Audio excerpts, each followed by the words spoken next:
अस्सलाम वालेकुम नाज़रीन, एक महकती और चहकती सुबह के साथ मैं हूं आपका मेज़बान हन्नान बुखारी और मैं हूं फातिमा नासिर। सिटी एट 10 में आपको खुशामदीद कहते हैं। उम्मीद करते हैं कि आप लोग सब खैरियत से हैं। मेरे दिन का सबसे फेवरेट पार्ट होता है जब मैं आप लोगों से मिलती हूँ, क्योंकि इससे मेरा दिन जो है ना बड़ा अमेजिंग सा स्टार्ट हो जाता है और आप लोगों के साथ वक्त गुजारना मुझे बहुत बहुत अच्छा लगता है। एंड ऑफ कोर्स हमारी कोशिश होती है कि हर दिन का आगाज हम लोग एक अमेजिंग वेदर अपडेट के साथ करें। तो आज के वेदर के हिसाब से अगर बात करें तो आइंदा 24 घंटे में वेदर कुछ इस तरह से रहने वाला है कि कम से कम 25 डिग्रीज और ज्यादा से ज्यादा 40 सेंटीग्रेड वेदर होगा। इसके अलावा 10% चांसेस है बारिश के, जो कि बहुत कम है। गर्मी दिन ब दिन बढ़ती जा रही है।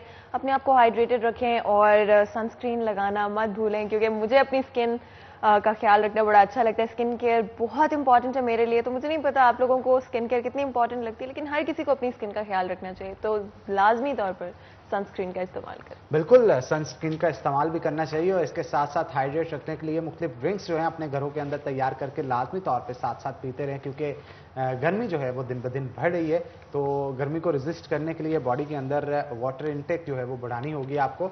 और इसके साथ साथ रोजाना की बुनियाद पर जैसे कि हम आपको कहते हैं कि जनाब आपके अंदर कोई भी टैलेंट मौजूद है तो उसे ज़ाया मत होने दें, बल्कि 30 सेकंड की उसकी वीडियो बना के व्हाट्सएप करें उस नंबर पर जो कि आपकी स्क्रीन के ऊपर दिया जा रहा है। हम आपके टैलेंट को स्क्रीन के ऊपर दिखाएंगे। यही नहीं, आपकी बर्थडे सेलिब्रेशंस यानी आपकी खुशियों के अंदर भी शामिल हुआ जाएगा। उसके लिए जस्ट आपने अपनी सेलिब्रेशन की वीडियो बना के व्हाट्सएप करने होंगे इस नंबर पे जो कि आपकी स्क्रीन के ऊपर दिया जाता है। हम अपने स्टूडियो से ऑनर करके उस सेलिब्रेशन को आपकी खुशियों के अंदर जो है वो शामिल होंगे। तो आज साद खान है जिन्होंने अपनी सालगिरह की वीडियो भेजी है, तो आइए आपको वीडियो। तो जी, a very very happy birthday to you Saad Khan. मैं उम्मीद करती हूँ कि अल्लाह ताला जो है, उम्मीद भी करती हूँ और दुआ भी करती हूँ अल्लाह ताला से। हम सब, हमारी जो पूरी टीम है, दुआ करती है कि अल्लाह ताला आपकी ज़िंदगी में बहुत सारी खुशियाँ भर दें और गम जो है आपसे हमेशा हमेशा दूर रहें। और जितना भी सक्सेस है, जो भी आपकी ख्वाहिशात हैं, जो आपकी डिज़ायर्स हैं, जो आपकी विशेज़ हैं, वो आप लाजमी तौर पर पूरी कर सके ज़िंदगी में। एंड ऑफ कोर्स जैसे कि हनान ने आपको बताया कि टैलेंट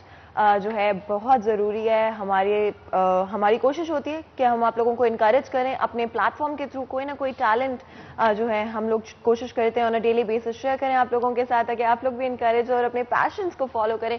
क्योंकि पैशन होता है ना जब आपको किसी चीज़ का, और बल्कि कल हम लोग ये चीज़ डिस्कस भी कर रहे थे ऑफिस में कि जब आप किसी चीज़ के बारे में पैशनेट होते हो, जब आपको कोई चीज़ जो है दिल से अच्छी लगती है, आप उसको एंजॉय करते हो जब आप कर रहे होते हो, तो उसमें आपको कामयाबी लाजमी तौर पर हासिल होती है। तो जी, आज हमारे पास टैलेंट मौजूद है ताबिंदा कनीज़ ज़हरा का, जो कि पोइट्री करती हैं।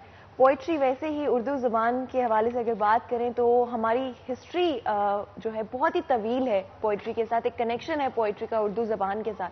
तो आए जी, वीडियो देखते हैं और देखते हैं कि क्या पोइट्री जो है उन्होंने शेयर की हमारे। बहुत खूब ताबिंदा, आपकी जानब से जो शायरी पढ़ी ही जा रही है उसका अंदाज़े बयां जो है वो बड़ा ज़बरदस्त है।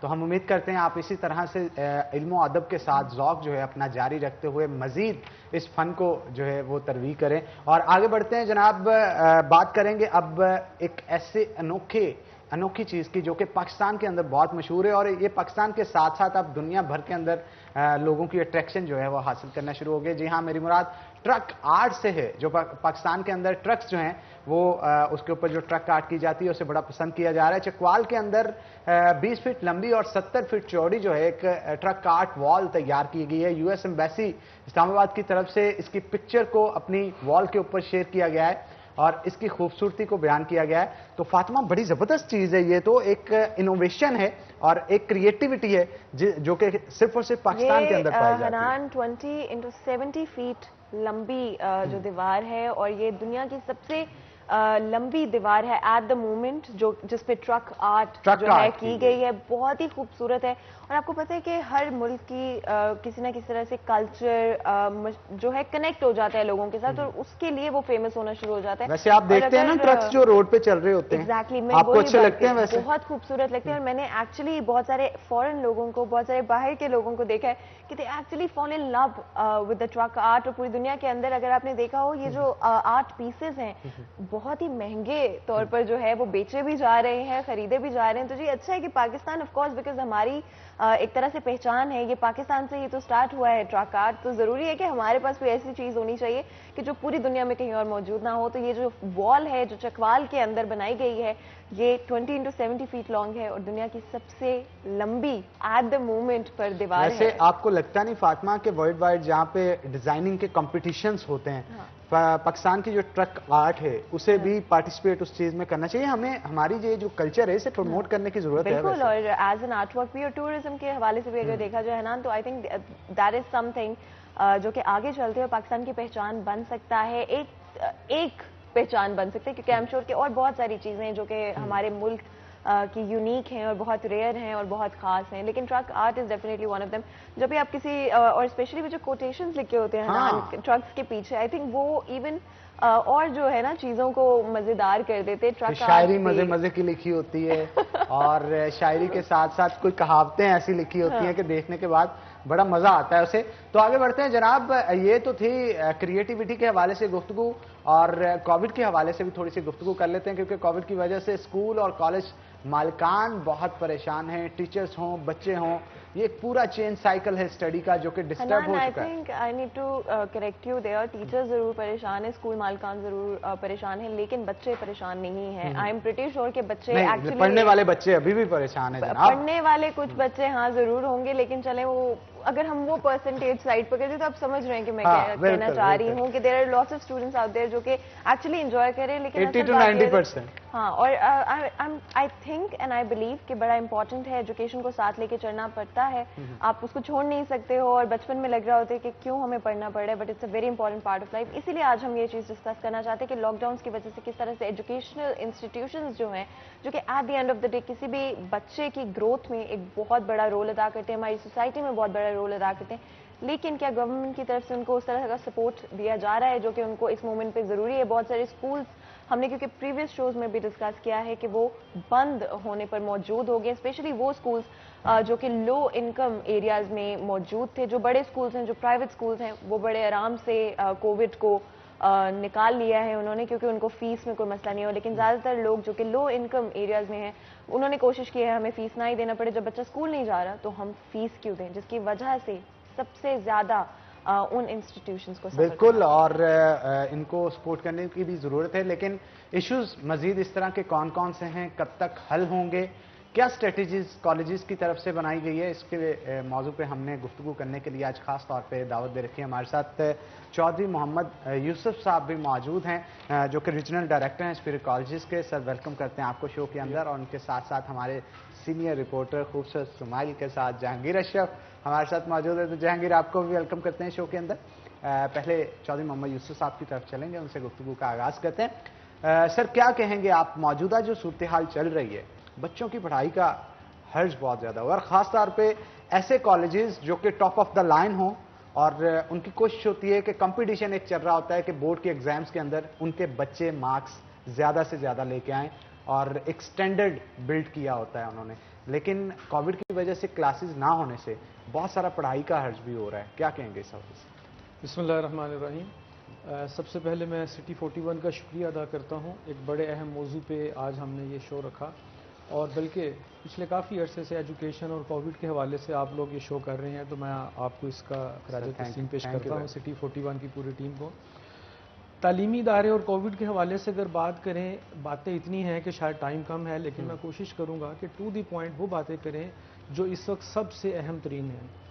लास्ट ईयर 14 मार्च 2020 से इसका आगाज़ हुआ, और पहले 2 हफ्तों के लिए, फिर 3 हफ्तों के लिए, और फिर आहिस्ता आहिस्ता गर्मियों की छुट्टियों को कवर किया गया, और फिर 19 सितंबर तक तालीमी इदारे बंद रहे। बहुत बड़ा तालीमी नुकसान हुआ।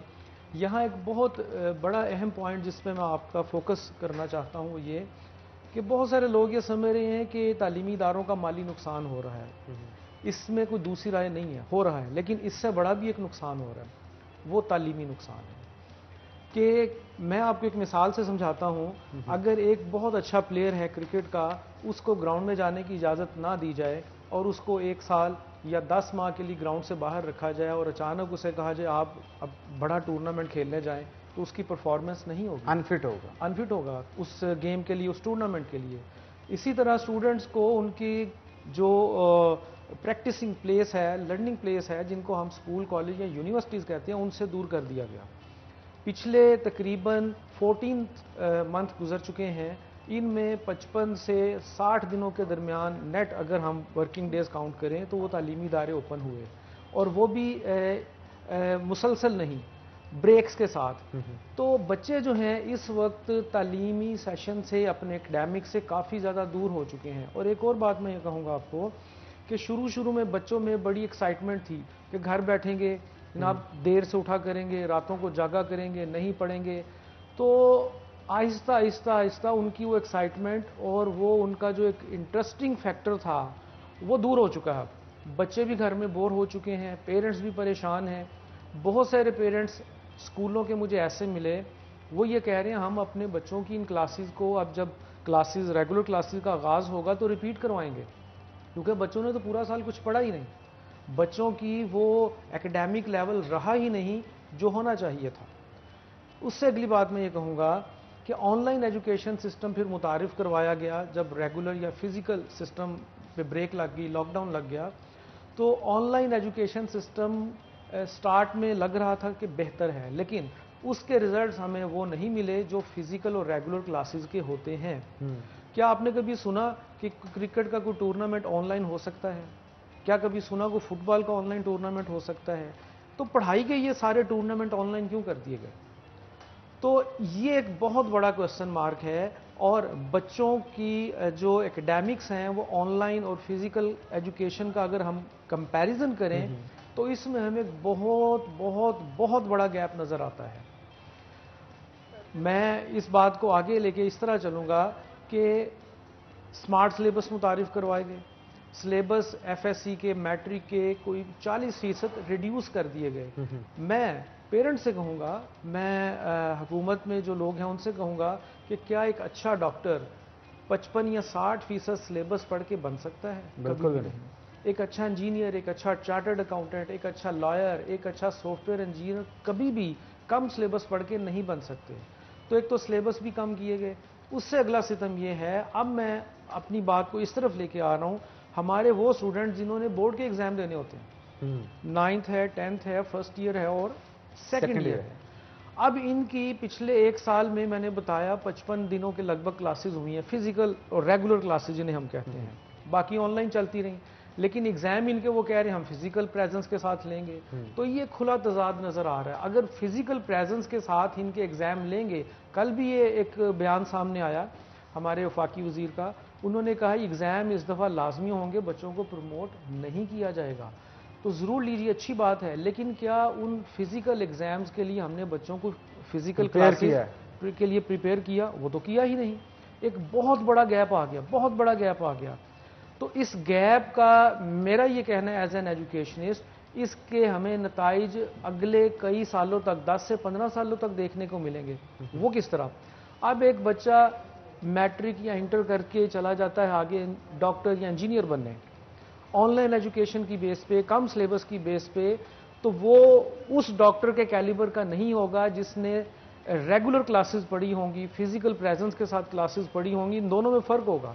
मुझे तो ये डर है कहीं ऐसा ना हो इन फ्यूचर ऑनलाइन एजुकेशन वाले जब डॉक्टर मार्केट में आए, इंजीनियर्स आए, चार्टर्ड अकाउंटेंट्स आए, तो उनके नामों के साथ ब्रैकेट में लिखा होगा ऑनलाइन, कि ये डॉक्टर है ऑनलाइन वाला और ये डॉक्टर है रेगुलर वाला। एक्चुअली हमने कुछ ये दिन पहले ही हनान हम शो कर रहे थे, तो यही सवाल जो था मैंने पूछा था जी कि कहीं ऐसा तो नहीं होगा कि आगे चलते हुए जॉब मार्केट में आपको जॉब एप्लीकेशन पे वो लिख के देंगे कि 2020 एंड 2000 व्हाटएवर तक, जब तक 2021 तक के जो ग्रेजुएट्स हैं उनके लिए ये जॉब एप्लीकेशन आप ऐसा हो सकता है। बल्कि यहाँ एक ग्राउंड रियलिटी आपको बताता हूँ। 2020 में जिन बच्चों के मैट्रिक के रिजल्ट अनाउंस किए गए पूरे पाकिस्तान के बोर्ड्स के, और सेकंड ईयर के रिजल्ट अनाउंस किए गए, उनके रिजल्ट कार्ड पे लिखा हुआ है कि इनको कोविड-19 की वजह से ग्रेस मार्क्स दिए गए हैं। 3 लाइनों का एक पैराग्राफ लिखा हुआ है उनके रिजल्ट कार्ड पे। तो फातिमा वैसे बड़ी अजीब बात नहीं होगी? और ये क्या बच्चों के साथ अनफेयर बात नहीं है?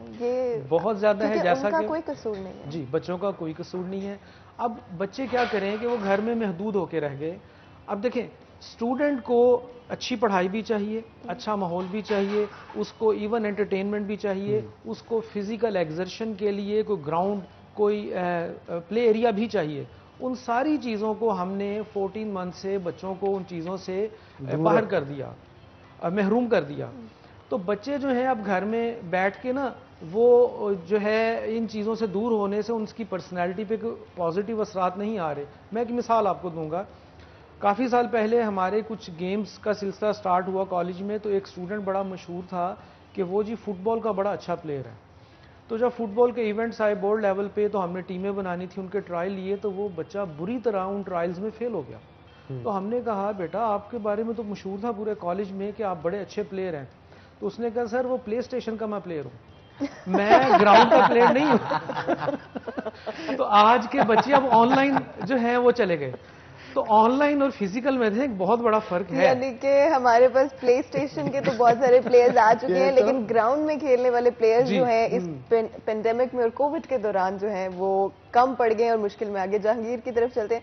जहांगीर, बच्चों का लाइक आई सेड बिफोर कि कोई कसूर नहीं है इसमें, ये सिचुएशन ही इस तरह की है कि स्कूल्स को बंद करना पड़ गया, या जिस तरह से भी, चाहे गवर्नमेंट की तरफ से आई गेस बेटर प्लानिंग हो सकती थी, बट द रियलिटी इज कि कोई प्लानिंग नहीं थी, जिसकी वजह से major part of the year 14 महीने के अंदर, लाइक ही सेड 6 हफ्ते या 2 महीने के लिए यूनिवर्सिटीज़ खुली हैं, स्कूल्स खुले, वो भी तोड़ कर, यानी कि गैप्स के साथ। आगे चलते हुए एग्जाम्स आ रहे हैं, फिजिकल एग्जामिनेशन की बात हो रही है, बच्चे पास किस तरह से होंगे? मेरा सबसे बड़ा जो सवाल है वो यही है, बच्चों के लिए, पेरेंट्स के लिए, जिन्होंने पूरा साल फीसेस भी अदा की हैं, चाहे घर पढ़ाई की हो, लेकिन क्या वो प्रिपेयर्ड हैं फिजिकल एग्जामिनेशन के लिए? फातिमा, अगर बच्चों की बात करें तो वो बिल्कुल इस काबिल नहीं है कि अगर वो एग्ज़ाम को अटेंड करते हैं तो बहुत अच्छे मार्क्स दें।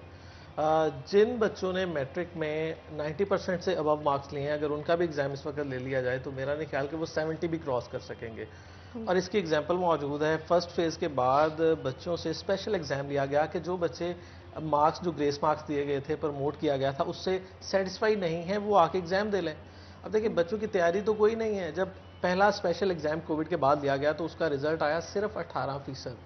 अगर 100 में से 18 बच्चे पास होंगे तो इसका मतलब कि उसको अभी भी देख लें कि फर्स्ट फेज़ में भी उनको पढ़ाई का मौका नहीं मिला था और अभी भी पढ़ाई का मौका नहीं मिल रहा।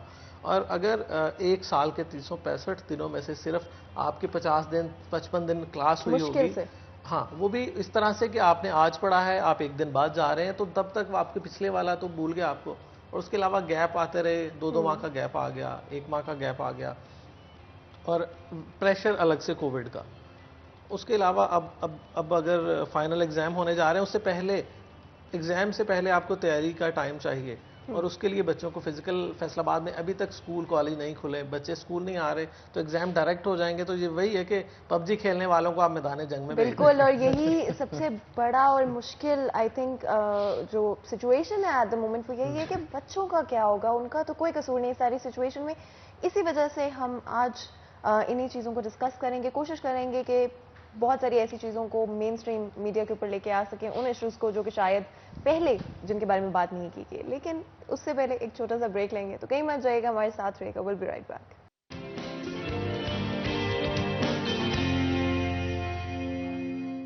वेलकम बैक नाज़रीन। ब्रेक के बाद खुशामदीद। जहांगीर अशरफ हमारे साथ मौजूद हैं, उनसे मजीद गुफ्तगू करते हैं। जहांगीर, क्या स्ट्रेटजी अब गवर्नमेंट की? आखिर स्कूल कॉलेजेस कब खुलेंगे? रूटीन पे चीज़ें आना कब शुरू होंगी? क्या प्रेडिक्शंस हैं गवर्नमेंट की तरफ से? अच्छा हनान, जो गवर्नमेंट है ये इंतहाई फ्लॉप रही है एजुकेशन के हवाले से। कोविड के फर्स्ट फेज से लेकर आज तक इनके जो डिसीजन हुए हैं उनको हमेशा अपोज किया गया है, चाहे वो गवर्नमेंट सेक्टर हो, चाहे प्राइवेट सेक्टर हो, स्कूल ऑनर्स की तरफ से, कॉलेज मालिकान की तरफ से, असातिज़ा की तरफ से। बच्चों को क्योंकि अभी पता नहीं है कि उनके मुस्तकबिल के साथ क्या होने जा रहा है, उनको वो भी ग्राउंड में खेल रहे हैं और बाहर से जो होते हैं ना, वो मशवरा ज़्यादा देते हैं। देखिए, कोई खिलाड़ी अगर ग्राउंड में खेल रहा है ना, तो उसको पूरी ग्राउंड नज़र नहीं आ रही, वो अपनी पिच पे खड़ा है और सिर्फ बाउलर की तरफ देख रहा है। लेकिन जो बाहर बैठा बंदा देख रहा है ना, जैसे उनके असातिज़ा हैं, उनके पेरेंट्स हैं, स्कूल ऑनर्स हैं, उनको सारा सिनेरियो नज़र आ रहा है। लेकिन बच्चे को सिर्फ अभी करंट सिनेरियो नज़र आ रहा है कि एग्जाम से जान छूट जाएगी या रिलैक्सेशन मिल जाएगी, लेकिन उसको ये नहीं पता कि अगर उसका स्कोर अच्छा ना हुआ तो बाद में जाके वो क्या करेगा, या उसको अगले मैच में इजाज़त मिलेगी या नहीं मिलेगी। अब देखिए, अगले मैच के लिए उसको अभी से बेहतर परफॉर्म करना होगा। और वो तो अभी ब्लाइंड है अपने परफॉर्मेंस के हवाले से। देखिए, जब तक आप बार बार इम्तहानात से नहीं गुजरते, और प्राइवेट सेक्टर हो, गवर्नमेंट सेक्टर हो, ये सब जगह पे फार्मूला अप्लाई होता है कि जो बच्चे टेस्ट सीरीज एग्जाम से या रिवीजन से गुजरते हैं उनके मार्क्स हमेशा अच्छे होते हैं। देखिए, गवर्नमेंट स्कूल के रिजल्ट क्यों पोर आते हैं कि वहाँ पे टेस्ट सेशंस इतने नहीं इफेक्टिव होते जितने प्राइवेट स्कूल्स में, एकेडमीज में, कॉलेजेस में लिए जाते हैं। अब क्या होता है कि गवर्नमेंट सेक्टर में और प्राइवेट सेक्टर में डिफरेंस ये होता है कि वो बच्चों की फाइनल बोर्ड एग्जाम से बैठने से पहले इतनी तैयारी और प्रैक्टिस करवा देते हैं कि वो बार बार उन्हीं क्वेश्चन से गो थ्रू होते हैं, उन्हीं को हल करते हैं, उनकी परफॉर्मेंस जो है वो ऑटोमेटिकली थोड़ी सी बेहतर हो जाती है। लेकिन अभी इस सिनेरियो में ना तो प्राइवेट सेक्टर को ये मौका मिला है, ना गवर्नमेंट सेक्टर को मौका मिला है कि वो बच्चों को तैयारी करवा सकें। अभी तो अक्सर ने, मेरा ख्याल है कि स्मार्ट सिलेबस ही शायद कवर ना किया हो, क्योंकि अगर आपने 40% भी कह दें कि 365 दिनों को 40% कम कर दें तो वो यकीनी तौर पर वो 65 दिनों में या 60 दिनों में तो मुकम्मल नहीं हो सकता। ठीक है, इसका मतलब कि उनको कम से कम 150 डेज तो मिलने चाहिए थे ना। बाकी इजला कुछ ऐसे हैं जहां पर 120 दिन क्लासेस हुई हैं। फैसलाबाद में लॉकडाउन ज़्यादा रहा है, अभी भी 24 मई से जो तालीमी इदारे खोले गए हैं वो फैसलाबाद में बंद है। बाकी इजला में, चिन्नौट में खुल चुके हैं, जंग में खुल चुके हैं, और भी फैसलाबाद के अलावा कुछ ऐसे इजला हैं जहाँ पर एजुकेशन जो है उनको ओपन कर दिया गया है, बच्चे स्कूल्स में आएँ, कॉलेजेस में आएँ, अपनी तैयारी करें। लेकिन फैसलाबाद को अभी तक स्टिल क्लोज रखा गया है, जिसकी वजह से यहाँ के जो बच्चे हैं उनको अभी भी जो रिहर्सल का मौका नहीं मिल रहा। देखें, फाइनल परफॉर्मेंस से पहले अगर रिहर्सल ना हो तो क्या होगा रिजल्ट, वो ब्लंडर, वो गलतियां आप फाइनल टर्म में करेंगे। तो बच्चों के साथ यही होगा, फाइनल एग्जाम में गलतियां करेंगे, ब्लंडर करेंगे, और उनकी परफॉर्मेंस जो है वो बहुत ही डाउन जाएगी। जहांगीर, मेरे दिमाग में जो चीज़ है कि एग्जामिनेशंस आने वाले हैं, ऑब्वियसली डेट्स ऑलरेडी फिक्स कर दी गई थी, बच्चों की तैयारी नहीं है, फिर भी अगर उनको एग्जामिनेशंस देने पड़ते हैं, क्या सूरत हाल होंगे? क्या यूनिवर्सिटीज़ की तरफ से, स्कूल्स की तरफ से कोशिश की जाएगी कि ज़्यादा से ज़्यादा बच्चों को पास किया जाए, या नॉर्मल चेकिंग को ही रखा जाएगा, या स्ट्रिक्ट कर दी जाएगी पहले से? जब तालीमी बोर्ड्स और मैट्रिक इंटरमीडिएट जो कि बुनियादी हैं तमाम तलबा की लाइफ कैरियर में, ये बुनियाद है मैट्रिक और इंटरमीडिएट, उसने आगे जहां भी जाना है मैट्रिक इंटर सारी उम्र उसके साथ चलना है। और अगर ये बुनियाद ही उसकी खोखली हो जाएगी, और तालीमी बोर्ड जो है वो किसी, उसका डायरेक्ट लिंक नहीं है किसी स्कूल कॉलेज से, मार्किंग से उसको किसी स्कूल कॉलेज इफेक्टिव नहीं है, उस पर उसकी मार्किंग सेपरेट है, वो उसको नहीं पता कि मैं किस स्कूल के, किस कॉलेज के बच्चे का पेपर चेक कर रहा हूँ, तो उसमें तो कोई रियायत नहीं है।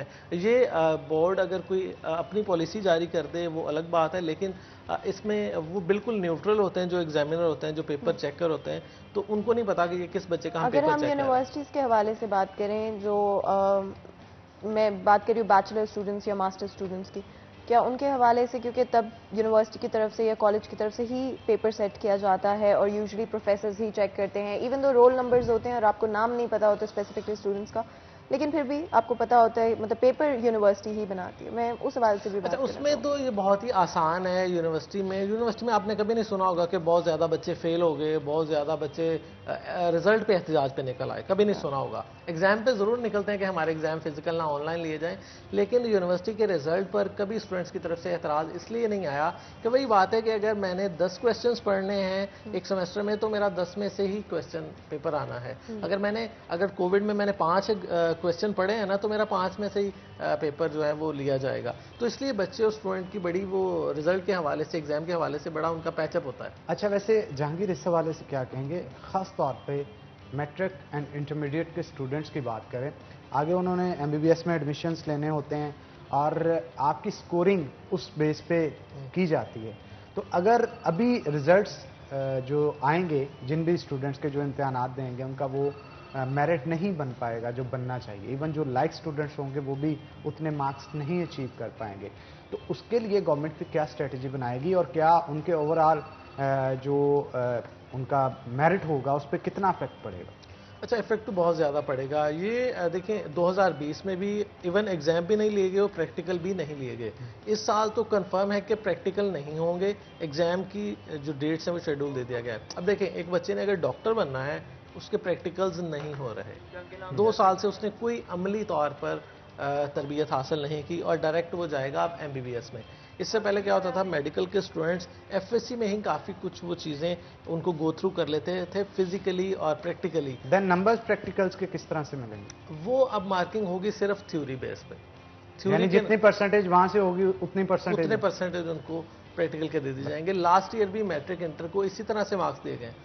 कोई प्रैक्टिकल पिछले साल भी नहीं हुए, इस साल भी नहीं हुए। अब जिस बच्चे को जो इस वक्त सेकंड ईयर मेडिकल पढ़ रहा है और 2 साल में उसने कोई एक्सपेरिमेंट नहीं किए, वो आगे जाकर MBBS में जब एनरोल होंगे तो उनके लिए तो वो मैट्रिक वाला बच्चा ही होगा कि जिसने मैट्रिक में 2 साल पहले कुछ, और मैट्रिक में भी हमारे यहाँ रुझान वही है कि प्रैक्टिकल स्कूल्स में इतने ज़्यादा करवाए नहीं जाते। जहाँ भी प्रैक्टिकल का ज़्यादा अमल दखल है वो कॉलेज लाइफ है, खानापुरी की जाती है हाँ, बस। कॉलेज लाइफ में फिर भी कुछ ना कुछ हद तक उनको फिजिक्स, केमिस्ट्री और बायो के कुछ ना कुछ प्रैक्टिकल, क्योंकि वहाँ पर फैसिलिटीज़ बहुत ज़्यादा होती हैं। कल ही हमने बात की कि फैसलाबाद में अक्सर स्कूल्स ऐसे हैं जिनके पास साइंस लेबॉर्ट्रीज मौजूद ही नहीं है, तो जहाँ पर मौजूद नहीं होंगी वहाँ पर बच्चों को कैसे करवाएंगे। लेकिन कॉलेज साइड पे सिचुएशन बेहतर है, बच्चों को प्रैक्टिकल्स करवाए जाते हैं, लैब में लेकर जाया जाता है। लेकिन कोविड के सिनेरियो में बहुत ही मायूसकुन सूरत हाल रही, प्रैक्टिकल क्या थ्योरी पढ़ने का भी बच्चों को मौका नहीं मिला। बिल्कुल, यूसुफ साहब भी हमारे साथ मौजूद हैं। आप ऑब्वियसली सुपीरियर कॉलेजेस के रीजनल डायरेक्टर भी हैं, तो आई थिंक आपको शायद ज़्यादा इनसाइड इन्फॉर्मेशन पता होगी, अंदर की क्या बातें हैं वो पता होंगी। मैं आपसे कोई डिस्क्लोज नहीं करवाऊंगी, मैं सिर्फ स्टूडेंट्स के हवाले से पूछना चाहती हूँ कि क्या उम्मीद रख रहे हैं, क्या एक्सपेक्टेशंस है, क्या लग रहा है कि एग्जामिनेशंस में बच्चे किस तरह से परफॉर्म करेंगे, और पूरे साल जिनकी क्लासेस नहीं, स्पेशली फर्स्ट ईयर स्टूडेंट्स जिन्होंने कभी यूनिवर्सिटी लाइफ को एक्सपीरियंस ही नहीं किया, उनके लिए आई थिंक चीज़ें और मुश्किल हो जाती हैं। और स्पेशली फाइनल ईयर के स्टूडेंट्स जो कि अपनी डेसिटेशन सबमिट कर रहे हैं या उनके फाइनल एग्जामिनेशन से, क्या लग रहा है, क्या सूरत हाल होंगे? उसमें कहूँगा जी, फर्स्ट ईयर के स्टूडेंट्स की बात करें तो फर्स्ट ईयर का स्टूडेंट वो होता है जिसने अपनी स्कूलिंग मुकम्मल की, नर्सरी प्रेप से किसी स्कूल में एडमिशन लिया, प्राइमरी, मिडल, मैट्रिक लेवल मुकम्मल किया और फिर कॉलेज लेवल पे आए। तो फर्स्ट ईयर के स्टूडेंट तो बेचारे बड़े महरूम रहे कि अपनी कॉलेज लाइफ को एंजॉय ही नहीं कर सके। बिल्कुल नहीं। इन चंद दिनों में आके बच्चे को तो ये नहीं पता चलता कि कॉलेज की टाइमिंग, टाइम टेबल, छुट्टी कब होनी है, कोई असाइनमेंट मिलनी है, कोई असेसमेंट हो रही है, कोई पेरेंट टीचर मीटिंग्स होती हैं, तो बच्चा इस सिस्टम में आ ही नहीं सका, वो इन चीज़ों से महरूम रहा। सेकेंड ईयर के बच्चे जो हैं वो आस लगाए बैठे हैं कि हमें, जिस तरह जहांगीर ने बात की, प्रैक्टिकल नहीं होंगे तो उनके नंबर मिल जाएंगे। बोर्ड का फार्मूला बड़ा सिंपल सा रहा लास्ट ईयर कि जो वो FSC में जिन सब्जेक्ट से प्रैक्टिकल होते हैं वो 30 नंबर होते हैं, 15 नंबर फर्स्ट ईयर के, 15 सेकेंड ईयर के। तो बोर्ड ने 15 नंबर तो सबको लास्ट ईयर दे दिए, ये सबको मिलेंगे। रिमेनिंग 15 में से थ्योरी में उनके जितने % नंबर आएंगे, मतलब थ्योरी में किसी के 70% नंबर आ गए पेपर में, तो 15 नंबरों का 70% उसे दे दिया गया, 80% है 80% दे दिया गया।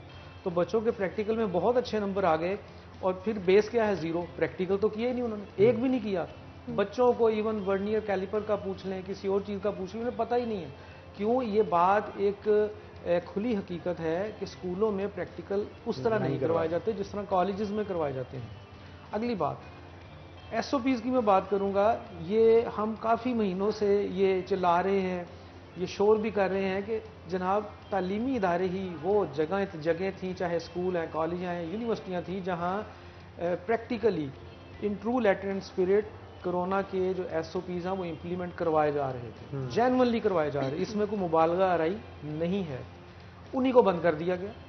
मैं आपको ये बात इस तरह भी समझाऊंगा कि पिछले 2-3 माह में देखें, जब थर्ड वेव आई तो बाज़ारों के, शॉपिंग मॉल्स के, शॉपिंग सेंटर्स के, हर जगह के SOPs डिफाइन किए गए। रमज़ान आया, वो वर्किंग या बिजनेस आवर्स जो हैं वो कम कर दिए गए। रमज़ान के 8 जो आखिरी दिन थे, तमाम शॉपिंग सेंटर टोटली क्लोज कर दिए गए, और जैसे ईद ख़त्म हुई फिर SOPs रिवाइज किए गए और उन्हें खोल दिया गया। यानी कि हुकूमत की बड़ी गहरी नज़र है बाज़ारों पे, शॉपिंग मॉल्स पे, मार्केट्स पे, हर जगह पे। और किस पे नज़र नहीं है? तालीम पे, जो किसी भी मुल्क की तरक्की की बुनियाद होती है, उस पे नज़र ही नहीं है। उस पे सिर्फ एक ही फार्मूला, इनको बंद कर दीजिए, बंद कर दीजिए, बंद कर दीजिए। यहाँ एक और बात बड़ी काबिल गौर है कि हुकूमत ने एक अच्छा काम किया, मैं उसकी तारीफ करूँगा, वैक्सीनेशन स्टार्ट करवा दी। और वैक्सीनेशन का आगाज़ कहाँ से किया? वो जनाब जो सीनियर सिटीज़न है। अगर हुकूमत का ये ख्याल था कि बच्चों में अगर ये कोविड की मसाइल हैं, फैल रहा है तेज़ी से, तो स्टूडेंट से शुरू कर देते। बिल्कुल। और सीनियर सिटीजन से वेरी किया, वेरी रिवर्स ऑर्डर में शुरू कर दिया। यूसुफ साहब, आपने बिल्कुल एक वैलिड पॉइंट जो है रेज किया है कि स्टूडेंट्स और टीचर्स से क्यों शुरू नहीं किया गया, गवर्नमेंट की तरफ से क्यों एजुकेशनल इंस्टीट्यूशन और जितना भी स्टूडेंट्स हैं उनके लिए चीज़ें बेहतर करने की कोशिश क्यों नहीं की जा रही। मज़ीद गुफ्तगू करेंगे, लेकिन एक छोटा सा ब्रेक लेंगे यहाँ पर, तो कहीं मत जाएगा, हमारे साथ रहेगा। Will be right back.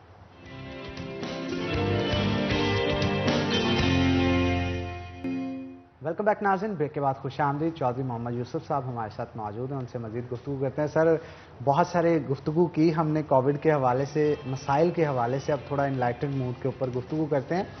मैं यहाँ पे ऑडियंस को बताता चलूँ कि मेरे प्रिंसिपल भी रहे हैं कॉलेज के अंदर यूसुफ साहब, तो मुझे बड़ी हैरत होती है एक चीज़ देखते हुए। पहले कि आप पूछो ना, मैंने एक चीज़ पूछनी है। मैं असल में जो सवाल पूछना चाह रहा हूं, मैं एक बार पूछ लूं, उसके बाद आप जो पूछना चाहते हैं। सर, आपने अपने आप को इतना मेंटेन कैसे रखा? आप तब भी ऐसे ही थे, मैं यूनिवर्सिटी से पीएचडी कर गया, लेकिन आप अभी भी ऐसे ही। अपने आप को फिट कैसे रखा आप? बहुत शुक्रिया। सबसे पहले मेरी दुआ है हनान, आप हमेशा ऐसे ही रहें, Thank you. मुस्कुराते रहें, खूबसूरत, बड़े प्यारे हमारे बरखुरदार हैं। आज से 5-6 साल पीछे चले हैं तो मैं ऐसा नहीं था। काफ़ी वेट बढ़ चुका था, कुछ सेहत का ख्याल नहीं था, तो कुछ आप जैसे बड़े अच्छे बरखुरदार दोस्त मिल गए। उन्होंने गपशप में ये बात समझी मैंने उनसे कि सबसे अहम चीज़ जो है ना इंसान के लिए, उसकी सेहत है। तो हमें सेहत का ख्याल रखना चाहिए। तो फिर मैंने बाकायदगी से एक्सरसाइज का आगाज़ किया। कुछ 6 साल पीछे चले जाएं, अपनी डाइट शेड्यूल प्रॉपर बनाया। आपका पेट भी बड़ा रिड्यूस सर हो गया, आप तो बिल्कुल फ्लैट हो गए अपना। मैंने जी कोई 20 kg वेट रिड्यूस किया। माशाअल्लाह। और असल में लाइटर नोट पे बात हो रही है, तो मैं कहूँगा वेट रिड्यूस करना कोई मुश्किल टास्क नहीं है, रिड्यूस करके मेंटेन करना वो बड़ा मुश्किल है। दिल करता है कुछ ऐसे ग़िज़ाएं खाएं, कोई जनाब कोई पार्टी हो रही है तो कुछ निहारियाँ चलें, कुछ हरीसे चलें एंड सो ऑन, तो उसको मेंटेन करना वो बड़ा मुश्किल है। तो कोशिश करते हैं कि डाइट शेड्यूल जो है उसको अच्छा करें, क्वालिटी लें उसमें, और क्वांटिटी को इग्नोर कर दें, और ज़रा एक्सरसाइज की तरफ आ जाए। अब ये हनान ने अपना सवाल तो पूछ लिया। हाँ, हनान, फातिमा भी अब इजाजत है हाँ, कि मैं जनाब, पूछूं? जनाब। चलें जी, अब मैं पूछना चाहती हूँ, हनान एज अ स्टूडेंट किस तरह का हुआ करता था? ये आपने बड़ा अहम सवाल पूछ लिया। ये बहुत मतलब मेरे दिमाग में तब से आ रहे जब से हनान ने मुझे बताया कि आप और इनकी कुछ फैमिली मेंबर्स को मैं काफ़ी सालों से जानता हूँ। इसके बड़े भाई जो अब इस दुनिया में नहीं है, वो भी हमारा स्टूडेंट था। इनके वालिद साहब, जो मैं कहूँगा मेरे पास शायद अल्फाज नहीं है कि उन मल्टी डायमेंशनल पर्सनैलिटी हैं। वो एक अवामी लीडर भी हैं, वो एक लिखारी भी हैं, वो एक शायर भी हैं, वो एक दोस्त भी हैं, वो यारों के यार भी हैं। तो इनसे बड़ा पुराना ताल्लुक़ है। जब से हम फैसलाबाद आए, सुपीरियर कॉलेज बना, तो ये बड़े ब्रिलियंट स्टूडेंट हुआ करते थे। और वाकई एक चीज़ बस बताऊंगा, स्टूडेंट हमेशा कौन सा तरक्की करता हो जिसको दुआएं लगती हैं, वो ओबीडियंट स्टूडेंट होते हैं। सर, ये आप कॉलेज में भी कहते थे। मैं वैसे एवरेज स्टूडेंट था, लेकिन ओबीडियंस जो थी ना, जो इज्जत मैंने इनकी की, जो अपने टीचर्स की, और उनसे एक किस्म का फैज़ ही मुझे मिला है कि मैं यहाँ तक पहुँच गया, वरना मैं इस काबिल नहीं था फातिमा। तो ये बात हमेशा सर कहते होते थे, तो मैंने इस चीज़ को माइंड में रखा था। ऐसा ही है। बल्कि मुझे बड़ी खुशी होती है हन्नान को अब जब मैं पुकारता हूँ डॉक्टर हन्नान, तो ये मेरी बड़ी खुशी की बात है। हाँ, और ये बड़ा हन्नान ज़रूरी भी होता है कि टीचर्स की रिस्पेक्ट जो है वो बहुत ज़रूरी होती है। और टीचर्स जो आपको गाइड करते हैं, ठीक है, एट द मोमेंट हमें लग रहा होता है कि नहीं नहीं ये हमें पता है, हमें ज़्यादा पता है, बच्चों को हमेशा ऐसे लगता है, लेकिन teachers at the end of the day उनको हमेशा जो है वो ज़्यादा पता होता है। और बड़ा प्राउड मूवमेंट होता है फातिमा, जब आपके टीचर आपकी तारीफ करें और आपके सामने बैठ के। अच्छा हनान, क्योंकि आप ऑब्वियसली हनान के प्रिंसिपल रह चुके हैं, तो कोई वाकया आपको याद है जब हनान मतलब आपके साथ ये कॉलेज में थे और आप प्रिंसिपल थे वहाँ पे? वाकयात चूंकि काफ़ी गैप आ गया, लेकिन मुझे इतना पता है जब पेरेंट टीचर मीटिंग हुआ करती थी, तो इसके फादर जरूर आते थे, इनकी खिंचाई हुआ करती थी। अच्छा। मेरी खिंचाई बड़ी जबरदस्त तरीके से तब होती। फादर इनके इस हवाले से थोड़ा सख्त थे, पढ़ाई में कोई कंप्रोमाइज नहीं, तो वो आके मेरे ऑफिस में बैठना, गपशप होनी, फिर इनको बुलाया जाना, तो वो बड़े यादगार वो लम्हात थे। तो हनान शरारती था या सही था? नहीं, ये हनान, मैंने जैसे हनान ने भी कहा कि ये एक अच्छा स्टूडेंट था, ओबीडियंट था, लेकिन बड़ा एक्टिव स्टूडेंट था। एक्टिव कि कॉलेज में मैं एक्टिव स्टूडेंट उनको समझता हूँ जो पढ़ाई के साथ साथ कुछ को करिकुलर या एक्स्ट्रा करिकुलर एक्टिविटीज में हिस्सा लेते हैं। हनान उनमें से था। अच्छा, मतलब कि हनान टैलेंटेड तो है और बिल्कुल मल्टीटास्किंग पर्सनैलिटी कह सकते हैं आप, क्योंकि मैं पढ़ाई के साथ साथ फिर दीगर एक्टिविटीज के अंदर भी जब परफॉर्म करता है, जैसे प्रैक्टिकल्स होते थे, कुछ साइंटिफिक मॉडल्स तैयार करने होते थे, तो मेरी पार्टिसिपेशन उसमें काफ़ी ज़्यादा होती है। ड्रामेटिक्स के अंदर फिर जो कॉलेज की पार्टीज वगैरह होती हैं उसके अंदर परफॉर्मेंस वगैरह देनी हो, तो मैं ड्रामेटिक्स में इस तरह की चीज़ों में काफ़ी किसी दिन ना इस पे भी करना चाहिए डेफिनेटली डिटेल में, क्योंकि extra curriculars are huge part of education और आपको बड़ा शेप करते हैं, बड़ा आपको चीज़ों के अंदर। एंड आई थिंक जो आपके शौक भी थे, आई थिंक उसकी वजह से आप उनको जो है तराश पाए और आगे जाते हुए चीज़ें और अच्छी होती गई। तो यूसुफ साहब, आप फैसलाबाद आपने मेंशन किया कि जब सुपीरियर कॉलेज फैसलाबाद के अंदर बना, तो उस हवाले से बताइएगा कैसा आपका एक्सपीरियंस था जब फैसलाबाद में सुपीरियर कॉलेजेस स्टार्ट किए गए, कैसा लगा पहले दफ़ा फैसलाबाद आके? जो पहला आपका बैच था, आई थिंक सबसे पहला जो बैच होता है टीचर्स के लिए यूजुअली बहुत मेमोरेबल रहते हैं, तो उस बारे से बताइए। बिल्कुल जी, 2007 से यहाँ पे काम कर रहे हैं और उस वक्त एक कैंपस होता था हमारा पीपल्स कॉलोनी जाड़ावाला रोड पे, तो अल्हम्दुलिल्लाह वो सिलसिला बढ़ता गया। फैसलाबाद में अब 4 कैंपस हैं और फिर जब और सिलसिला बढ़ा एजुकेशन का, कॉलेजेस का, सुपीरियर ग्रुप ऑफ कॉलेजेस का ख़ास तौर पे, तो रीजन्स बना दिए गए। तो फैसलाबाद रीजन इस वक्त सुपीरियर ग्रुप ऑफ कॉलेजेस का सबसे बड़ा रीजन है जिसको मैं देखता हूँ, और इस रीजन में 20 शहरों में कुछ 24 से ज़्यादा कैंपस हैं, क्योंकि फैसलाबाद में ही 4 कैंपस हैं। कुछ ऐसे शहर हैं जिनमें 2 या 2 से ज़्यादा भी कैंपस हैं, तो पूरे रीजन को भी देख रहा हूँ। और स्टूडेंट्स की बात करें, स्टूडेंट्स जी माशाल्लाह बड़े बड़े हमारे पास शाइनिंग स्टार आए, जिस तरह उसकी एक एग्जांपल हन्नान बैठा है। अभी आपने प्रोग्राम के आगाज़ पे बात की थी पैशन की। पैशन को मैं अगर डिफ़ाइन करूं उससे 2 लफ्ज़ों में, इंतहाई शौक़। जिनके अंदर एक बर्निंग डिज़ायर होती है ना, एक शौक़ होता है जो उन्हें सोने नहीं देता, तो वो यकीनन वो बच्चे कुछ बन भी जाते हैं। हमारे बहुत सारे ऐसे स्टूडेंट हैं जो doctors, engineers, even chartered accountant मुल्क के अंदर, मुल्क से बाहर अपनी खिदमात जो हैं वो सर अंजाम दे रहे हैं। होता यह है कि जब वो मिलने आते हैं ना, वो हमारे लिए एक बड़ा खूबसूरत लम्हा होता है। वो फीलिंग्स वो शायद अल्फाज में बयान नहीं की जा सकती। वो ऐसा लगता है जैसे हम हैं। यकीन कीजिए कि बहुत सारे डॉक्टर्स मिलने आते हैं, इंजीनियर्स मिलने आते हैं, कुछ स्टूडेंट मुल्क से बाहर हैं, जब वो पाकिस्तान आए तो मिलने आते हैं। और ऐसे भी स्टूडेंट आते हैं, 1-2 जो बाहर हैं मुल्क से और माशाल्लाह से वेल सेटल्ड हैं, तो जब आते हैं तो 1-2 ने तो मुझे ये भी कहा कि सर वो आपके 1-2 थप्पड़ भी काम आ गए थे, वरना शायद हम इस ट्रैक पे ना आते। इसका मकसद ये नहीं है स्टूडेंट को थप्पड़ मार के राह रास्त पे लाया जाए, लेकिन ये उन स्टूडेंट का एक थैंक्स कहने का एक अंदाज ये भी हमें नजर आया। तो ये सारी चीज़ें नजर आती हैं और ये यही असल में हमारा मुनाफा है, यही असल में हमारा रिटर्न है। ये मैं अपनी बात नहीं कर रहा, जितने भी एजुकेशन इस टाइम सबकी बात कर रहा। सर, आपका इल्मो अदब से बड़ा ताल्लुक रहा है, और बुक रीडिंग हो या दीगर चीज़ें हो, मैंने आपको इन चीज़ों में काफ़ी आगे देखा। तो मौजूदा दौर को मद्देनज़र रखते हुए कोई शायरी, कोई नज़म, कोई गज़ल या रोमांटिसिज्म की भी अगर बात कर लें, उस हवाले से भी थोड़ा सा अगर आप कुछ भी सुनाना चाहें हमें। मैंने जी ये एक नज़म कश्मीर पे लिखी थी माशाअल्लाह, जो फ़लस्तीन पे भी काफ़ी हद तक, कश्मीर और फ़लस्तीन इस वक्त आपको पता है कि गैर मुस्लिम जो ताकतें हैं उनके जुल्म का शिकार हैं। एक छोटी सी नज़म है मेरी ही लिखी हुई, तो वो मौका भी है। वो नज़म ये थी कश्मीर पे, दुनिया की बहारों से दूर जुल्म की ऐसी बस्ती है, दुनिया की बहारों से दूर जुल्म की ऐसी बस्ती है, जिंदगी जहां पर महंगी और मौत वहां पर सस्ती है। वाह वाह वाह वाह वाह वाह। जिंदगी जहां पर महंगी और मौत वहां पर सस्ती है, जिंदगी जहां पर रोती और मौत वहां पर हंसती है। आज इस दुनिया से कश्मीर की एक बेटी ये कहती है, जब उसके सर से चादर उठ जाए क्या ये दुनिया सोती रहती है। क्या बात, क्या बात है, ये जी कश्मीर के हवाले से लिखी थी। बहुत खूब जनाब, और मुझे बड़ी खुशी हुई। मैं चाहता हूँ आप मजीद इस तरह की जो चीजें हैं, शायरी हैं, वो लिखें और बहुत सारे लोगों के लिए ये मशवरा भी और भी चीजें हमें हनान के बारे में, हनान के कॉलेज टाइम के बारे में पता चले। तो ये बहुत अच्छा रहा आज का। हाँ, बिल्कुल, और बहुत अच्छा। यूसुफ साहब का बहुत बहुत शुक्रिया अदा शुक्रिया। करते हैं, उन्होंने मेरे सेगमेंट में ज्वाइन किया। साथ ही साथ जहांगीर का भी बहुत बहुत शुक्रिया अदा करते हैं, जो कि बहुत अच्छे लग रहे हैं आज। मैं पहले कहने वाली थी लेकिन काला चले जोड़ा। मैं काला जोड़ा किसी की फरमाइश पे था। तो चले जी, अब मैं शुक्रिया अदा कर देती हूँ जहांगीर का भी, साथ साथ यूसुफ साहब का भी। यहाँ पर एक छोटा सा ब्रेक लेंगे, ब्रेक के बाद हाजिर होंगे। कहीं मत जाएगा, हमारे साथ रहेगा।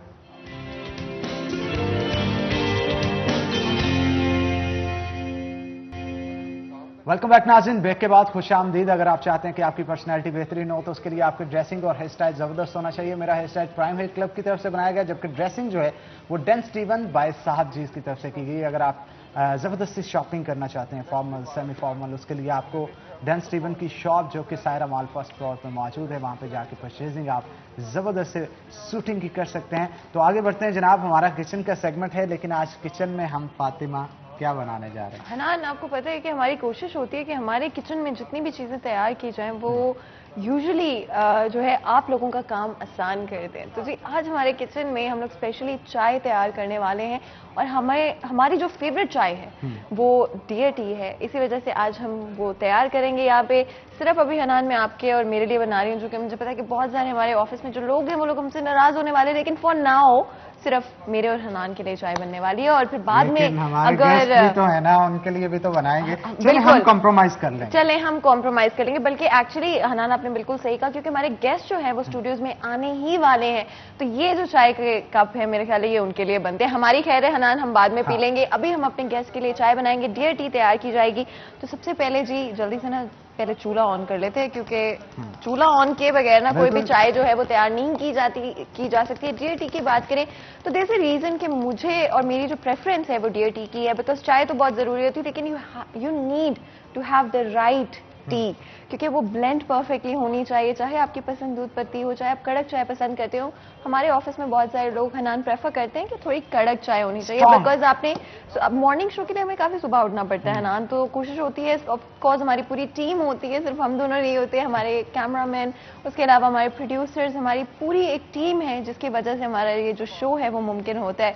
और हमारी हमेशा जब हम सुबह स्टूडियो में इकट्ठे होते हैं शो स्टार्ट होने से पहले, तो हमारी एक रिवायत बन चुकी है, एक ट्रेडिशन बन चुकी है कि हम लोगों ने चाय जरूर पीनी होती है। और हमारा इंतखाब रिसेंटली जो है, हम लोगों ने डियर टी जो है उसका इंतखाब किया है, क्योंकि इसका ब्लेंड इतना परफेक्ट होता है, मिनटों में तैयार हो जाती है। सुबह आपका दिल भी होता है कि आप चाय भी पिएं, लेकिन आपका वक्त जो है वो ज़ाया ना हो, जिसकी वजह से हम लोगों की कोशिश होती है कि हमारे किचन में जो भी चाय जो है वो तैयार की जाए, उसका ब्लेंड बड़ा आसान हो, जल्दी से ब्लेंड हो जाए, ज़्यादा आपको मेहनत नहीं करनी पड़े। उसके अलावा जो है उसकी खुशबू जो है वो भी बड़ी अच्छी होना जरूरी है, क्योंकि चाय की खुशबू है ना बहुत जरूरी है। हाँ, और बिल्कुल अब जब हम डियर टी जो है वो तैयार करेंगे तो इससे उठने वाली भीनी भीनी खुशबू जो है वो हमारा तो अच्छा नान, चले आज आपसे पूछ लेते हैं कितने चम्मच जो है पत्ती के डालने चाहिए? वैसे तो आपको पता है डियर टी का 1 चम्मच ही खेल रहे हैं, लेकिन आपको 2 चम्मच कम से कम जो है वो चलें जी। हन्नान की ख्वाहिश पर जो है उसकी हम ना 2 चम्मच डियर टी के डाल देंगे। इवन तो 1 चम्मच ही वैसे तो काफी होता है अगर आप दूध पत्ती बना रहे हैं, लेकिन क्योंकि हम लोग आज थोड़ी स्ट्रॉन्ग चाय बना रहे हैं तो हम ना 2 डाल देते हैं।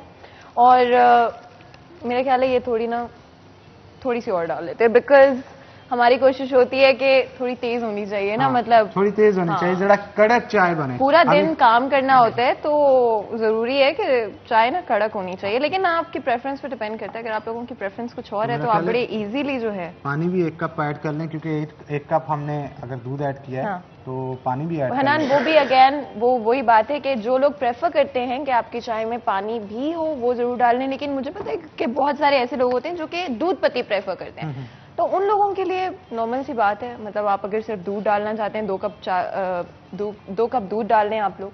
और वैसे आप टी लवर हैं? Yes, I am.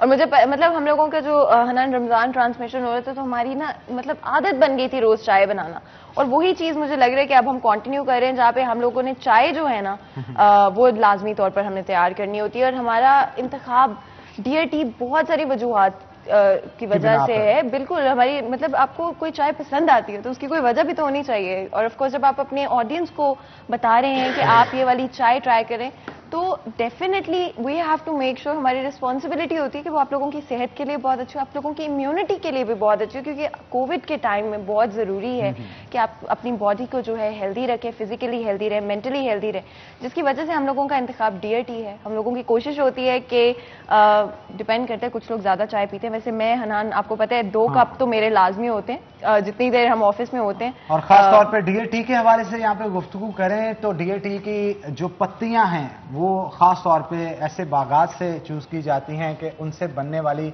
जो दानेदार चाय है वो बड़ी ज़बरदस्त होती है। उसकी महक, उसका टेक्सचर, उसका टेस्ट, तमाम चीज़ें जो है ज़बरदस्त है। और चाय का अंदाज़ा उसकी रंगत से लगाया जाता है, और जैसे ही इसकी पत्तियां शामिल की जाती हैं दूध के अंदर और उसका रंग जो है वो बताता है कि कितनी ज़बरदस्त चाय है जो कि तैयार हो रही है। और इसकी रंगत से अभी भी अंदाज़ा लगाया जा सकता है, क्योंकि 1 से 2 बॉयल जब आ जाएं तब चाय तकरीबन रेडी हो चुकी होती है।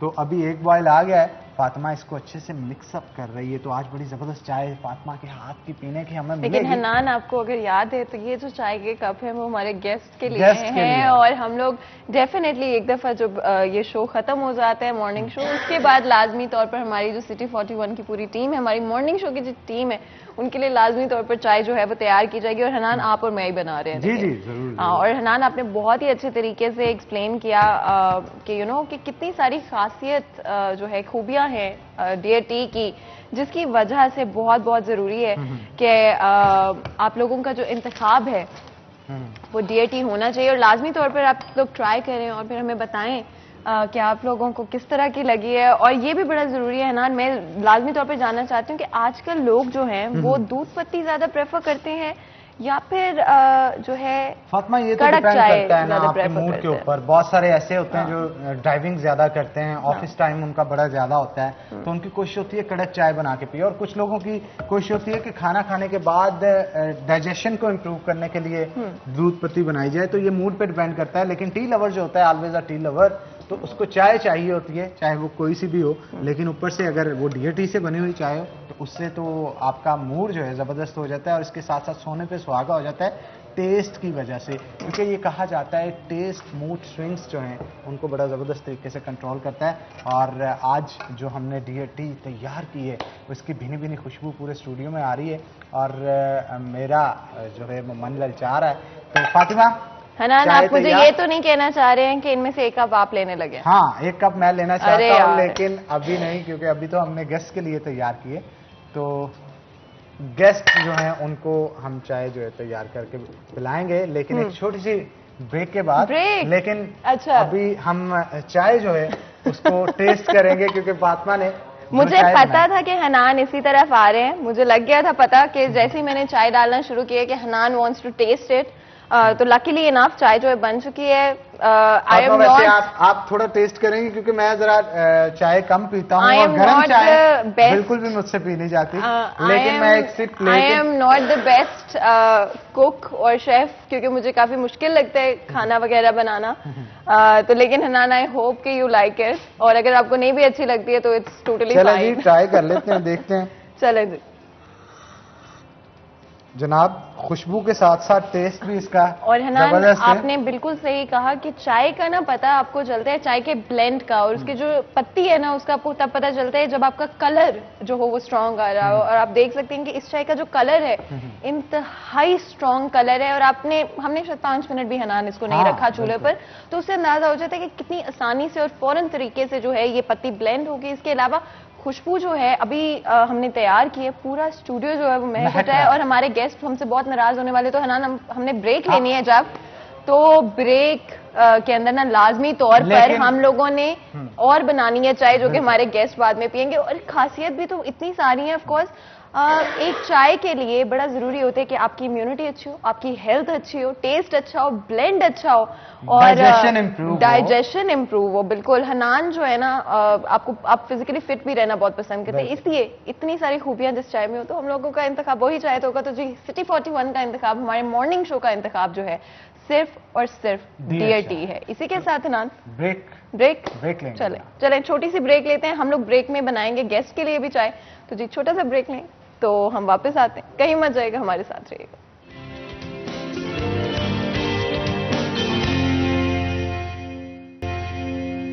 वेलकम बैक नाज़रीन, ब्रेक के बाद खुश आमदीद। नाज़रीन, आज हम ख़ास तौर पे ई कॉमर्स को मौजू बनाएंगे क्योंकि ये एक ऐसी चीज़ है कि दिन ब दिन पाकिस्तान के अंदर बहुत इंप्रूवमेंट इस चीज़ में आ रही है। हमारा इंडस्ट्रियलिस्ट हो, आम शहरी हो या फिर IT रिलेटेड कोई भी पर्सन हो, इस चीज़ के ऊपर काफ़ी फोकस कर रहा है और ये सोचा जा रहा है कि अगर इस पर इसी तरह फोकस किया गया और इसे मज़ीद अच्छे तरीके से दुनिया के आगे रिप्रेजेंट किया गया तो बिलियंस ऑफ डॉलर्स की इन्वेस्टमेंट होगी जो कि पाकिस्तान के अंदर आएगी और इस इन्वेस्टमेंट से हमारी मुआशियत तो मजबूत होगी ही होगी, लेकिन इसके साथ साथ एक आम आदमी जो कि घर पे बैठा लाखों रुपए कमा सकता है। इसके साथ साथ अमेजॉन के हवाले से भी मैं लाजमी तौर पे यहाँ पे गुफ्तगू करना चाहूँगा। जब से पाकिस्तान के अंदर आई है तो बहुत सारी गुफ्तगू चहमगोइयाँ सोशल मीडिया के ऊपर सुनने को मिल रही है। बहुत सारे IT एक्सपर्ट्स की जानिब से, बहुत सारे जो ई कॉमर्स एक्सपर्ट्स हैं उनकी जानिब से बताया जा रहा है कि अब लाखों लोगों को रोजगार मिलेगा। I really want to add here कि if you guys remember कि 2 दिन पहले भी हमारी डिस्कशन हो रही थी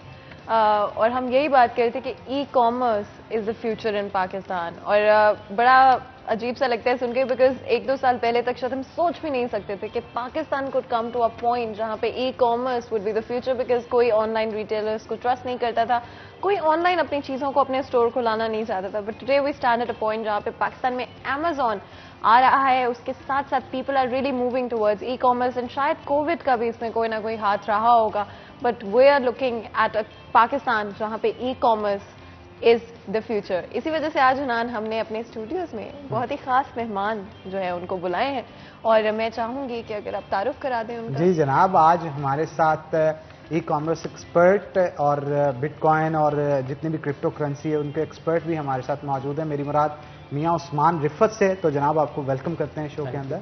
और उनके साथ साथ बिलाल सिंधु हमारे साथ मौजूद हैं जो कि रिसेंटली अब अमेजॉन के ऊपर भी काम कर रहे हैं और बड़े ज़बरदस्त तरीके से ई कॉमर्स को बढ़ोतरी दे रहे हैं, इवन क्लासेस भी इस हवाले से देते हैं। तो आपको भी वेलकम करते हैं बिलाल शो के अंदर। तो पहले मियां उस्मान रिफत की तरफ चलेंगे।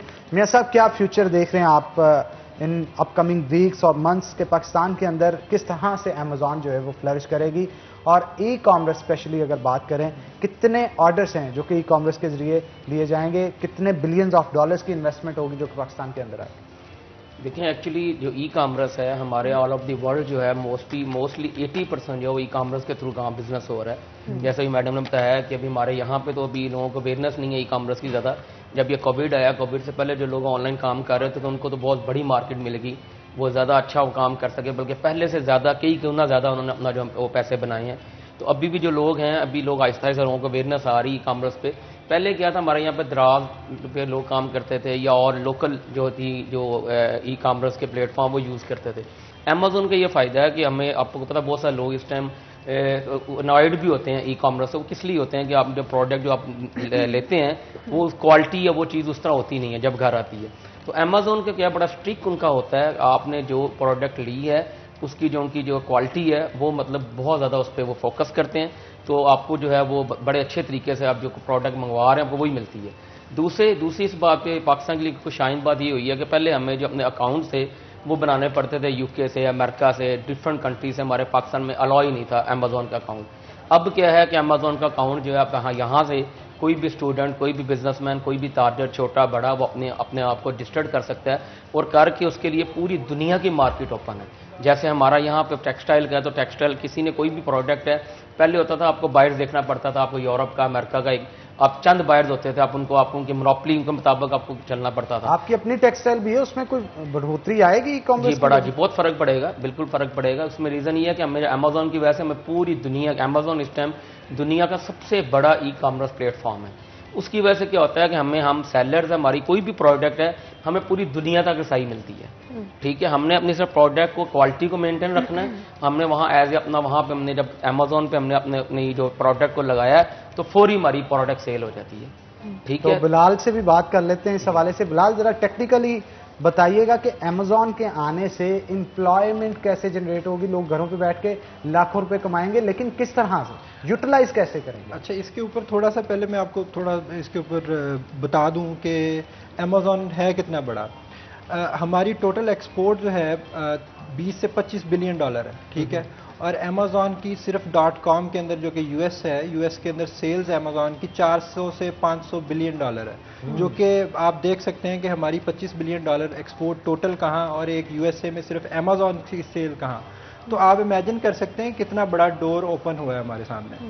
उसके बाद अगर हम बात करें कि बिजनेस करने की, अगर हम अपनी इन्वेस्टमेंट करते हैं या अपनी मैन्युफैक्चरर्स हैं इधर फैसलाबाद के अंदर, हम सारे टेक्सटाइल्स वाले, तो हम उसके ऊपर एक्सपोर्ट करते हैं, उसके ऊपर अगर हम सेल्स करते हैं तो it's a capital intensive business. आपको बड़ा कैपिटल चाहिए इसके लिए, ये इट्स नॉट इजी गेम, या स्किल्स भी बहुत हाई आपको चाहिए, क्योंकि आपने दुनिया के अच्छे सेलर्स के साथ कम्पीट करना है। अमेरिकन, चाइनीज, इटालियन, एक्चुअली मैं इसी सारे चीज बैठे पे हैं। आना चाह रही थी कि कंपटीशन के हवाले से, बिकॉज राइट नाउ गराज और बहुत सारे other, I wouldn't want to name any brands actually, जो लीड कर रहे हैं मार्केट को, और उन्हीं की मोनोपोली है। लाइक आपने भी कहा कि मोनोपोली के हिसाब से चलना पड़ता है, वो जौन सी क्वालिटी चाहते हैं वो जो है कर रहे हैं, उसमें कोई हम लोग कुछ कह नहीं सकते हैं। लेकिन अमेजोन के आने से दैट चेंजेस, क्योंकि अमेजोन क्वालिटी पे फोकस करेगा, रिफंड्स पे फोकस करेगा। अगर आपकी चीज अच्छी नहीं, आपको वापस करानी पड़ेगी, and people will shift to Amazon, जिसका मतलब ये होगा कि बहुत सारी कंपनीज जो एट द मोमेंट अच्छी चल रही थी वो नहीं चल पाएंगी। तो क्या उनको कम्पीट करने के लिए अपनी सर्विसेज को बेहतर करना पड़ेगा? देखिए, अभी बायर्स के लिए, बाइंग के लिए अमेजोन पाकिस्तान में नहीं आया, लेकिन हमें सिर्फ सेलर्स अप्रूव्ड लिस्ट में डाला है अमेजोन ने कि आप सिर्फ अमेजोन पे बेच सकते हैं। तो हमारे सामने पूरा यूरोप, अमेरिका, नॉर्थ अमेरिका, ये सारे कंट्रीज, ऑस्ट्रेलिया, ये सारे कंट्रीज हमारे सामने खुले हैं। तो हम एज अ सेलिंग परस्पेक्टिव से हम वहाँ बेच सकते हैं, लेकिन अभी हमें अमेजोन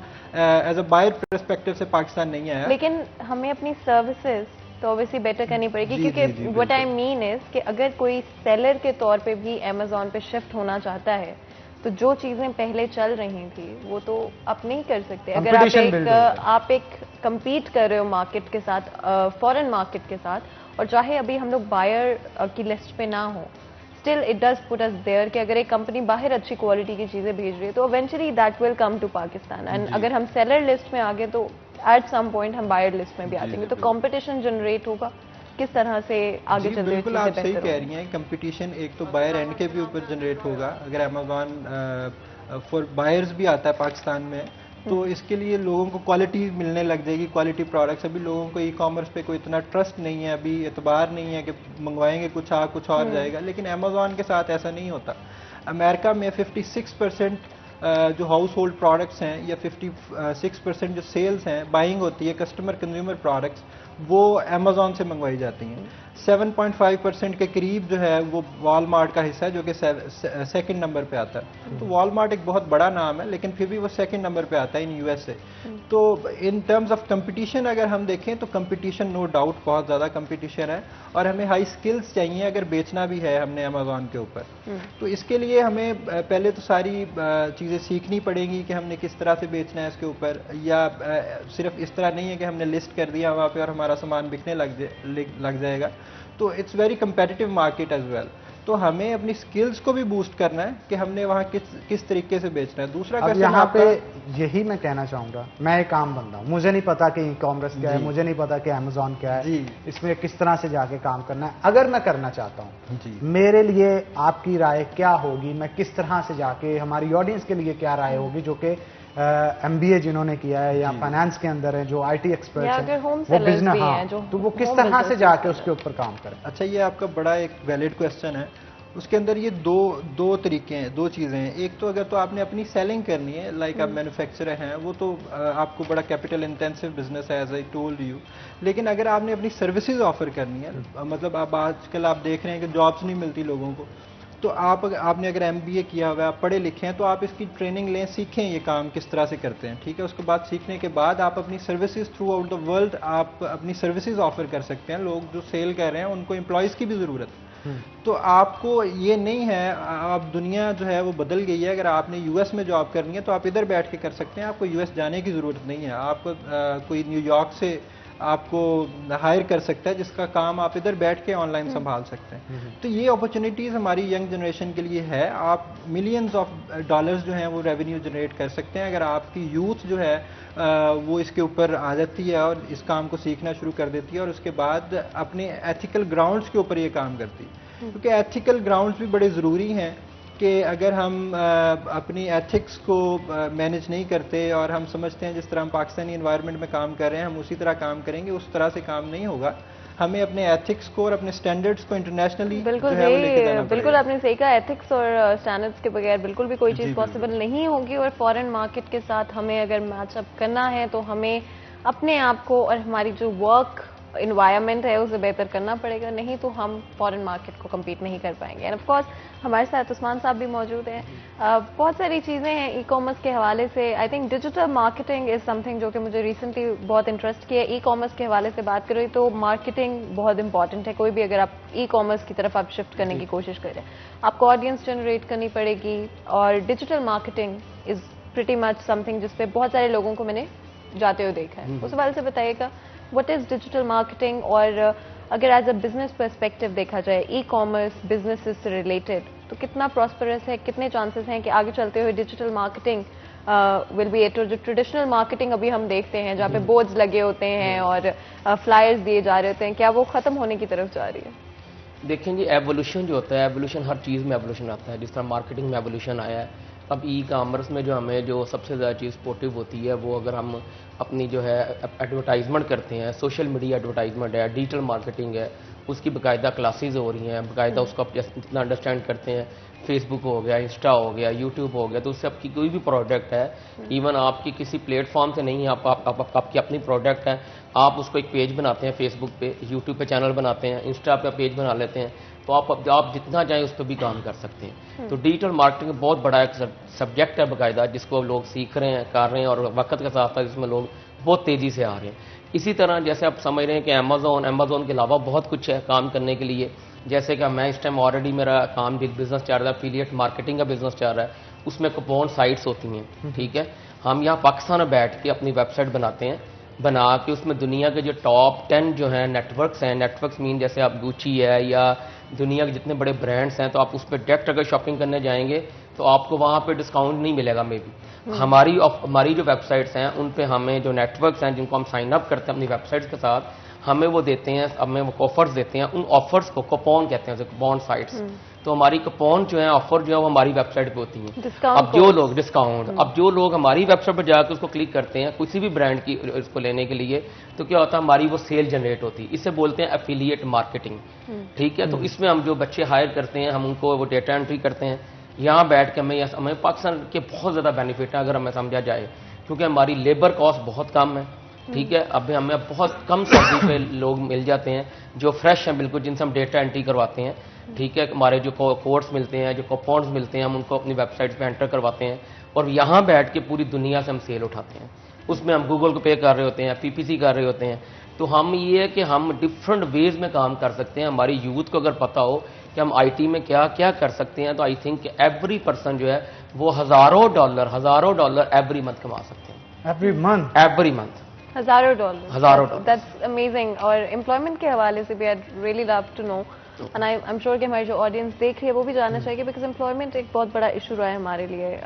जो नौजवान नेक्स्ट जनरेशन है, क्या उनके लिए चीज़ें बेहतर नजर आएंगी ई कॉमर्स जहाँ जी पे? बिल्कुल बेहतर नजर आएंगे। जैसे अभी भाई ने बताया है कि अमेज़ोन में भी आप देखें हर बंदे के पास अपनी अगर प्रोडक्ट नहीं है, अपनी प्रोडक्ट लॉन्च नहीं कर सकता, इसका पैसे नहीं है, तो वो सर्विसेज के बिजनेस में जा सकता है कि आप एज ए जो वर्चुअल असिस्टेंट के तौर पे काम कर सकते हैं। सोर्स रिपोर्टिंग होती है, प्रोडक्ट को सोर्स करना, कीवर्ड्स आपके अमेज़ोन में कीवर्ड्स चलते हैं, तो आप किसी भी चीज़ में आप अंडरस्टैंड लेते हैं एज ए फ्रीलांसर अपने आपको करते हैं। तो आप यहाँ बैठे आपको अमेरिका से, यूरोप से, कनाडा से कोई भी आपको हायर कर लेगा, तो आपके लिए 1000, 2000, 3000 डॉलर कमाना तो कोई मैंने नहीं रखता। कैसे एक आम बंदा कैसे उस प्लेटफॉर्म को यूटिलाइज करे? वहां पे जाके उसे पोस्ट करना पड़ेगा कि मैं एज अ फ्रीलांसर अवेलेबल हूं, अपनी एक्सपर्टीज को किस तरह से बयान करेगा? उसको रजिस्टर्ड किया जाता है? क्या अमेज़ॉन की तरफ से एम्प्लॉयमेंट दी जाती है? नहीं, जैसे अमेज़ॉन की तरफ से नहीं होता। जो सेलर्स हैं ऑलरेडी, जो बेचने वाले हैं, उनके लिए देखें फॉर एग्जांपल आपकी प्रोडक्ट हमारी टेक्सटाइल प्रोडक्ट है या हमारी स्पोर्ट्स की हमारी स्पोर्ट्स की हमारी प्रोडक्ट है कोई, तो हमें पूरी दुनिया से जो मैसेज आते हैं, जो क्वेरीज आती हैं, उन क्वेरीज को हल करना, उनको बताना, कस्टमर्स को करना, तो उसके लिए जो आप हायर कर लेते हैं, जो आप कम कॉस्ट में यहाँ बैठे आप डॉलर, वहाँ तो कम से कम जो है मिनिमम जो आपको $4,000 $5,000 से कम आपको नहीं मिलेगा। यही काम यहाँ पे क्या है कि वो आपको 1000 से 2000 डॉलर बेहतरीन आपको बंदा मिल जाता है, ठीक है। तो यहाँ बैठ के आप डॉलर्स कमा रहे हैं और उनको सस्ती लेबर मिल रही है, ठीक है। तो यहाँ बैठ के डिफरेंट तरीके से आप अपने, अगर उनकी प्रोडक्ट की सोर्सिंग है, आप बताते हैं कि आपकी ये प्रोडक्ट है, इस टाइम यूरोप में ज़्यादा ये काम कर रहा है, ये कीवर्ड्स पे यूरोप में ज़्यादा चलेगी, इस कीवर्ड्स पे कनाडा में है, इस कीवर्ड्स पे आपकी जो है ऑस्ट्रेलिया में, तो डिफरेंट हाँ आप करना क्या चाह रहे हैं, आपकी एक्सपर्टीज किस चीज़ की है। आप जैसे कोर्स करते हैं, जैसे भाई ऑलरेडी कोर्स करवा रहे हैं, अमेजोन के ऊपर करवा रहे हैं, कि आप अमेजोन को किस तरीके से सर्विसेज उसको समझ सकते हैं और किस तरह यूटिलाइज कर सकते हैं। जो आप जिस सर्विसेज में आप एक्सपर्ट होंगे, आप उसका बताएंगे मेरे पास ये एक्सपर्टीज हैं, तो आपको लोग जो है इंडिविजुअल तौर पे जो ऑलरेडी अमेजोन पे अपने स्टोर्स हैं, तो वो आपको हायर कर लेंगे, तो आप उससे आप अपनी अर्निंग डॉलर्स में अर्निंग कर सकते हैं। बिल्कुल। और sorry Hanan, I really want to know, because आप टीच भी कर रहे हैं अमेजोन के हवाले से, अगर एंड आई थिंक आपने शायद ब्रीफली इस बारे में बात भी की है, बट आई रियली वांट कि आप एलैबोरेट करें हमारी ऑडियंस के लिए भी, कि अगर कोई खवातीन है, कोई ऐसे लोग हैं जो कि घर से काम करना चाहते हैं, जो कि होम बेस्ड बिजनेसेस को आगे लेके चलना चाहते हैं, बिकॉज आपको पता है कि बहुत सारे लोग आजकल यही कर रहे हैं कि जिनके पास इतने पैसे नहीं है कि वो रेंट आउट करें या अपने ऑफिस क्रिएट करें। तो I really want you to tell them, और उनके लिए अगर आप एलैबोरेट कर सकें कि क्या प्रोसीजर होगा once Amazon is taking a buyers, तो वो किस तरह से बायर के तौर पे रजिस्टर कर सकते हैं। एज अ सर्विस प्रोवाइडर्स आप कह सकते हैं कि किस तरह रजिस्टर, तो इसमें डिफरेंट किस्म के कोर्सेज होते हैं। आप सही बात कह रही हैं कि स्पेशली फॉर लेडीज़ जो पढ़ी होती हैं, कई पढ़ी लिखी होती हैं और उनको बाहर जॉब करने की किसी के घर में इजाज़त नहीं मिलती है, या वो खुद नहीं जाना चाहती, या वो खुद नहीं जाना चाहती, मदर्स होती हैं, कुछ भी हो सकता है, तो उनके लिए बड़ी अपॉर्चुनिटी है कि वो घर बैठ के ये काम कर सकती हैं। उसके अंदर 2-3 किस्म के कोर्सेज हैं जो हम करवाते हैं। स्पेशली वर्चुअल असिस्टेंट का कोर्स है, जिसके अंदर आपको सारा A to Z हम सिखाते हैं कि आपने प्रोडक्ट की रिसर्च कैसे करनी है, कि प्रोडक्ट बेचनी कैसे है। जैसे हम पहले डिस्कस कर रहे थे कि कंपटीशन बहुत होता है, हमें ये देखना पड़ता है कि हमने प्रोडक्ट बेचनी कौन सी है, तो उसकी रिसर्च होती है। उसके बाद अगर सोर्सिंग करनी है, हमने पाकिस्तान से उसकी प्रोडक्ट की सोर्सिंग करनी है या चाइना से करनी है, जिधर से भी उसकी सोर्सिंग करनी है, तो वर्चुअल असिस्टेंट वो सोर्सिंग करता है। उसके बाद उस प्रोडक्ट की पिक्चर्स किस किस्म की होनी चाहिए, कंटेंट किस किस्म का होना चाहिए, क्योंकि फिजिकल बिजनेस के अंदर तो आप बता सकते हैं कि ये देख सकते हैं कि प्रोडक्ट ये है हमारी, लेकिन ऑन अमेजोन आपके पास सामने डिस्क्रिप्शन होती है सारी लिखी हुई कि इस प्रोडक्ट में एक्चुअली है क्या, तो हमें कीवर्ड्स देखने पड़ते हैं। बिल्कुल, आप बिल्कुल सही कह रहे हैं। आई एम रियली श्योर कि बहुत सारी ऐसी चीज़ें हैं जो कि शायद आपको बहुत सारी डिटेल में पता होंगी और हमें नहीं पता, हमारे जो ऑडियंस है उनको नहीं पता, तो मज़ीद और चीज़ें जो हैं वो मालूम करेंगे आपसे, लेकिन एक छोटा सा ब्रेक लेंगे उससे पहले। तो जी कहीं मत जाइएगा, विल बी राइट बैक।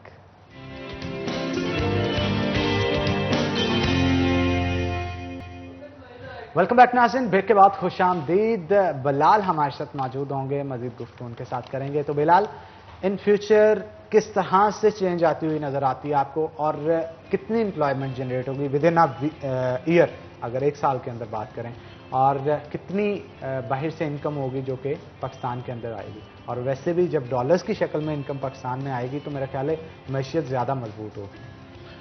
आप बात बिल्कुल सही कह रहे हैं। हमारा जो टारगेट है, हम कहते हैं कि जी पाकिस्तान को एटलीस्ट नेक्स्ट 5 ईयर्स का टारगेट ये होना चाहिए कि $10 बिलियन पाकिस्तान में फ्रॉम अमेजोन एडअप होने चाहिए in terms of sales only.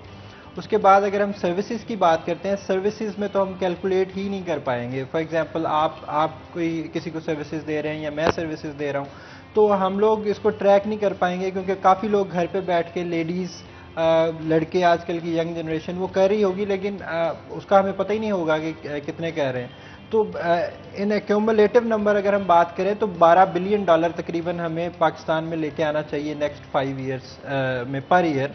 हमें हमारा ये टारगेट होना चाहिए, जो कि हमारी एक्सपोर्ट्स अभी 20-25 बिलियन डॉलर के करीब फिर रही है, ठीक है, तो उसको तकरीबन जो है 30-35 बिलियन डॉलर के करीब जाना चाहिए in next 5 years. And employment के हवाले से क्या है? जी, एम्प्लॉयमेंट के हवाले से हम कहते हैं कि जी एटलीस्ट 10 लाख बंदों को 1 मिलियन लोगों को इंगेज होना चाहिए इस बिज़नेस के साथ।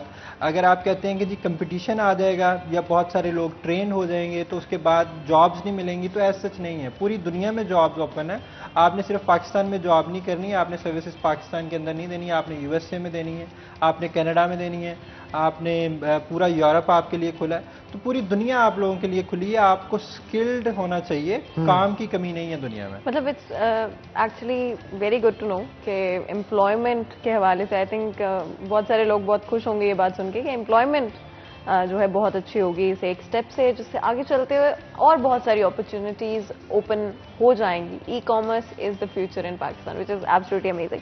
मियां उस्मान भी हमारे साथ मौजूद हैं। आप कुछ बात कर रहे थे आईटी के हवाले से, and I found it really interesting because जो आप बात कर रहे हैं कि डिस्काउंट की आप बात कर रहे थे, एंड आई थिंक मैं बड़ी ऑनलाइन शॉपिंग करती हूँ, गिल्टी एज चार्ज, तो और भी बहुत सारे लोग करते हैं. How does it work in the background? क्या प्रोसीजर होता है? आपकी कंपनीज के साथ अलग से डीलिंग होती है जिसके बाद आप अपनी वेबसाइट पे डिस्काउंट जनरेट कर पाते हैं, और बहुत सारे लोग उन डिस्काउंट्स की वजह से ओरिजिनल सेलर की बजाय आपके पास आते होंगे.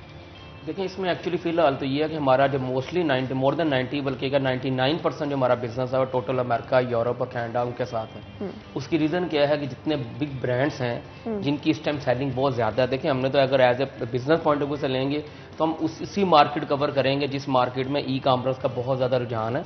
और दूसरी बात, जहाँ पे लोग ब्रांड्स को लाइक करते हैं, ब्रांड्स की शॉपिंग करना चाहते हैं, तो हमें जो है हमने अपनी जो वेबसाइट बनाते हैं या हम जो डाटा एंट्री करते हैं, हमें जो टॉप 10 जो दुनिया के जो नेटवर्क्स हैं, नेटवर्क्स मीन ये जिनके पास पूरी दुनिया के 20-20 हज़ार, मोर देन 20,000 30,000 ब्रांड्स रजिस्टर्ड हैं, वो रजिस्टर्ड करके डिफरेंट वेबसाइट्स को वो कूपन और ऑफर्स देते हैं.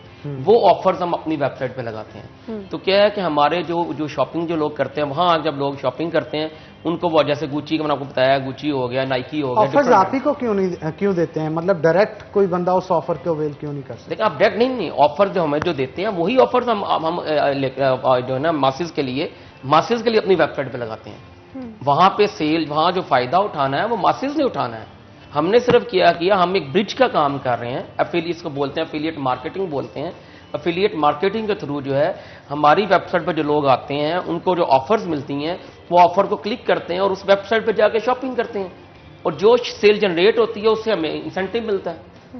ठीक है, जो क्लाइंट डायरेक्ट हैं ब्रांड्स के, वो तो डायरेक्ट उस जा रहे हैं, जिनको नहीं पता. नॉर्मली बहुत सारे लोगों को पता ही नहीं है कि हमें डिस्काउंट मिलता है. वहां पे अगर जो डिस्काउंट आपको अवेलेबल होगा मिल जाएगा. यहाँ पे क्या है, हमने जो ऑफर्स होनी है वही लगनी है, उसके अलावा लगना ही कुछ नहीं है. और there is another thing that I wanted to ask, specially replicas के हवाले से, and I am not just saying clothing में, बट बिकॉज आपने ब्रांड्स की बात की, आपने बात की कि जो लोग ज्यादातर उस मार्केट में आप जाना चाहेंगे जहाँ पे ब्रांड्स को खरीदा जाता है, उन पे स्पेंड किया जाता है. पाकिस्तान के अंदर अभी भी हम लोग यही देखते हैं कि रेप्लिकेट कर लिया जाता है चीज़ों को. कोई एक ओरिजिनल चीज़ रिलीज होती है, उसकी प्राइस बहुत ज़्यादा होती है और उसकी 10 कॉपीज हर वेराइटी में, हर क्वालिटी में आपको मार्केट में अवेलेबल मिल जाती है.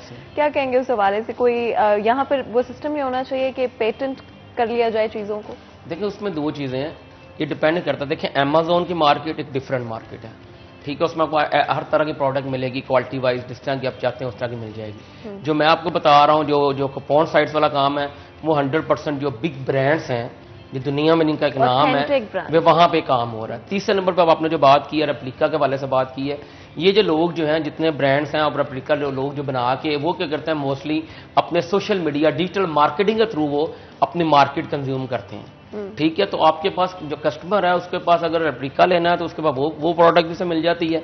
ठीक है, वो ज़्यादा पैसे नहीं पे कर सकते. अब एक सूट आप लगाते हैं मिनिमम 10,000 का है, वही सूट अगर आपको 1,000 से 2,000 में मिलता है तो क्या है कि वो लोग चाहे कॉपी सही, रेप्लिका सही, लेकिन लोगों की पहुंच में होता है तो लोग डिपेंड करते हैं. तो उसकी जो मार्केटिंग है वो डिजिटल मार्केटिंग, फेसबुक या सोशल मीडिया मार्केटिंग, उसके थ्रू करके अपने जो घर बैठे, अगर किसी का आपने एक छोटा सा गोदाम बना लिया है तो अपने घर बैठे सूट हैं तो उसको आप दे रहे हैं. आपको ना आपको शॉप के पैसे देने पड़ रहे हैं, ना आपको ज़्यादा एम्प्लॉयज रखने पड़ रहे हैं, सिर्फ आपने पैकिंग की और आप दे रहे हैं. तो कहने का मकसद ये है, जैसे अभी बिलाल भी बात कर रहे थे कि हमारी यूथ को जो है, हमारी यूथ को हमें चाहिए कि हमारी गवर्नमेंट को चाहिए कि लोगों को ट्रेंड किया जाए डिजिटल मार्केटिंग के वाले से, ई कॉमर्स के वाले से, इंटरनेशनल प्लेटफॉर्म्स के वाले से, ताकि जल्द से जल्द लोग जो है वो अच्छी अर्निंग कर सके और हमारे मुल्क में डॉलर्स आएँ. बिल्कुल, एब्सोल्युटली, आई थिंक बहुत ज़रूरी है ई कॉमर्स जो है. आई रियली वांट टू सी कि आगे चलते हुए चीज़ें कितनी इंप्रूव होती है पाकिस्तान के अंदर.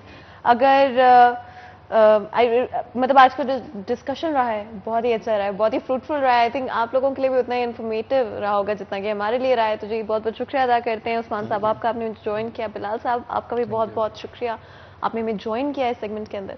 और बिल्कुल इसी के साथ अब इजाजत लेते हैं. इसी के साथ इजाजत ले लेते हैं क्योंकि आज के खत्म हो गया. प्रोग्राम से अपने मेजबान हन्नान बुखारी और फातिमा नासिर को इजाजत दें. अपना बहुत बहुत ख्याल रखें. हम मिलेंगे आपसे अगली दफा. तब तक के लिए अल्लाह हाफ़िज़. अल्लाह हाफ़िज़.